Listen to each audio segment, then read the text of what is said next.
Čaute, moje meno je Happy Man TV a vítajte pri ďalšom témach.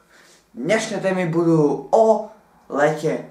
No a to je trošku teplo, vidíte, je tam trošku teplo, tak vonka, čo ja viem, asi 20 stupňov, ja si tak asi si myslím, 20 stupňov, prídem vonka, za 5 minút, už je hneď všetko, som celý spotený, musím sa ísť umývať, všetko, ale toto není len také šialenstvo vonka, čo ide a úplne sa, Ježiša, je taká spotená, Bože, nie, toto je šialenstvo pre celú zem, lebo príďte vonka, minútu sa hráte a ste už spotení, úplne že spotení, Ježiš.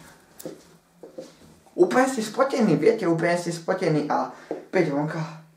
Bože, to je teplo, Ježišmária, plesne tam môžem dať niečo tomu slnku. Ja mám na troška slnečko, ale nie, hneď keď budem po 5 minútach ste spotený, viete, úplne spotený, úplne. Všetko teda budem hneď spotený, vidíte? Ak nevidíte, tak dajte si asi okuliare, ale nie, to je vtip. Tak, no, poviem takto, ja mám rád leto, mám rád aj zimu, leto, zimu, jeseň. A teraz je jeseň a to sa mi páči. Viete? To sa mi páči úplne, to je noob.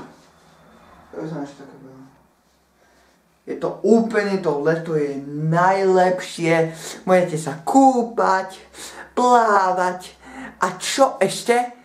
Môžete robiť